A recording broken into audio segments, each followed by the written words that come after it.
Hi, this is Mato.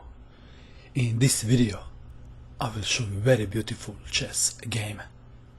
This is the game between Bagirov and Gufeld that was played in Soviet Union Championship in 1973. Vladimir Bagirov had white pieces and he started with d4. Edward Gufeld played g6, c4, bishop to g7, knight to c3 and d6. If d5 is played, we would have a Grunfeld defense. But Gufeld wants to play King's Indian defense. e4, knight to f6, f3, same-ish variation of King's Indian defense. Gufeld castled kingside, bishop to e3, knight to c6. Another very popular move in this position is e5, and then white would play d5, or another very common move is knight from g to e2. In our game we have knight to c6, knight from g to e2, and rook to b8. Black is preparing counter-attack on the queen side. He will play a6 and b5.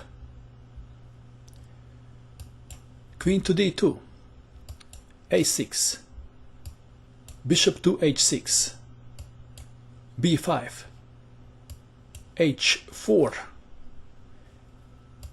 e5, excellent move which aims to open files.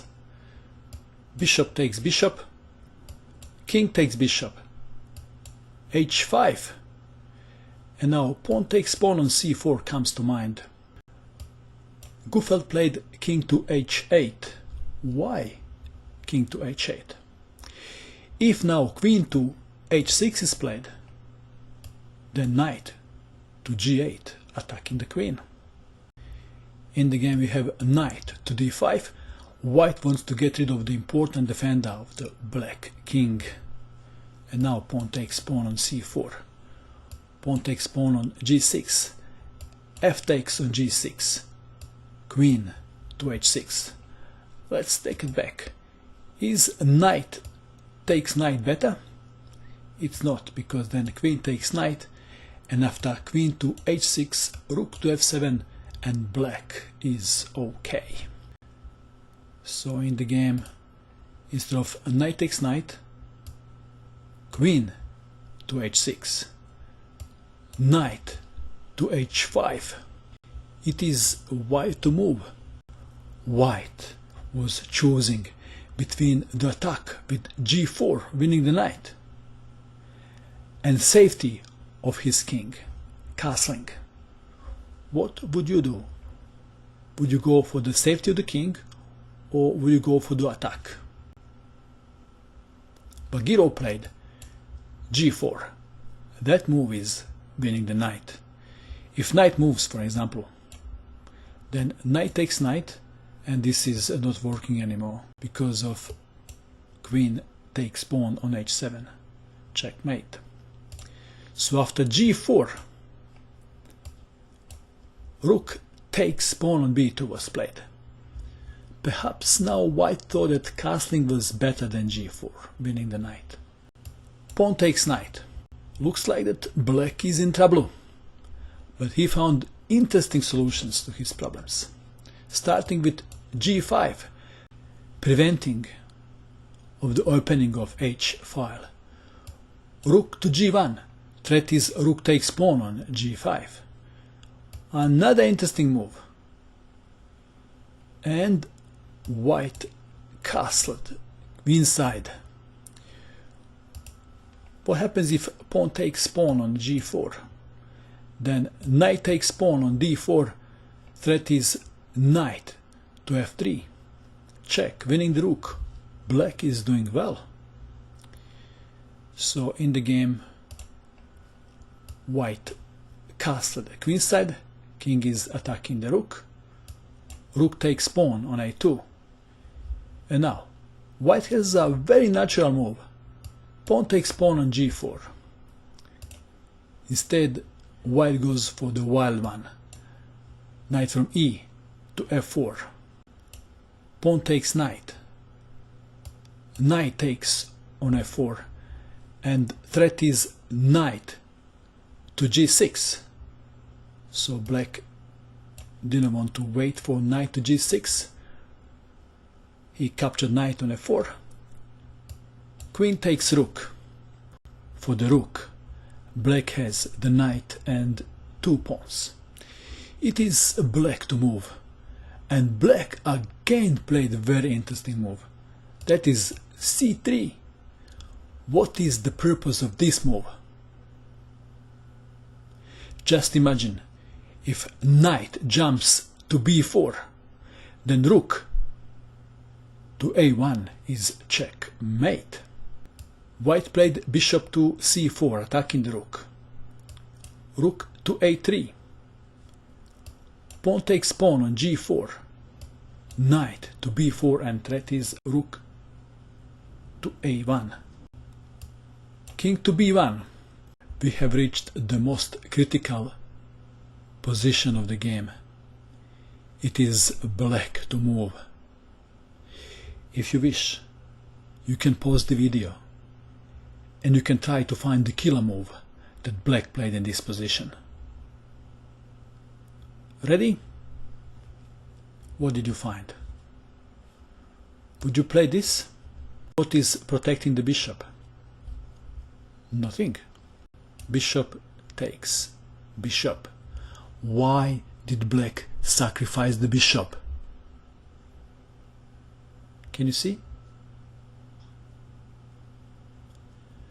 Bishop was sacrificed so that black queen can get to b8. But first, knight to d3, attacking the queen. What happens if rook takes knight? If rook takes knight, queen to b8 check, and after king to c2 check, and after king to d1 check, and checkmate. What a brilliant combination. So in the game, in this position, instead of taking knight, queen to f7, queen is so close to black king. Check. Bishop to b3. Rook takes bishop check. King to c2. Both black pieces are under attack. What should black do? Here comes another exercise for you. If you wish, you can pause the video and you can try to find the winning move that black played in this position. Ready? Knight to b4 check. What happens if king goes to c1? One line goes like this. Check. King takes rook. Knight to d5, discovered check. King to c2. Check. King to d3. Check. King to c2. Check. King to b3. Queen to b2. Check. And after king to a4, queen to b4. Checkmate. It looks like a long variation, but white king couldn't escape. In the game, after knight to b4 check, white captured rook on b3. Knight to d5, discover check. King to c2. Check. King to d3. Queen to b5. And white resigned. White resigned in view of this continuation. King to c2. Check. Rook to d2. Queen takes rook, check. King to b3. queen to b2 check, king to a4, queen to b4 checkmate, or if king goes to c4, then queen to b5 checkmate. This was an amazing game in which Gufeld impressed us with his tactical brilliances. What a game! And that is all. I hope that you enjoyed watching this video. I wish you good luck with your chess, and bye for now.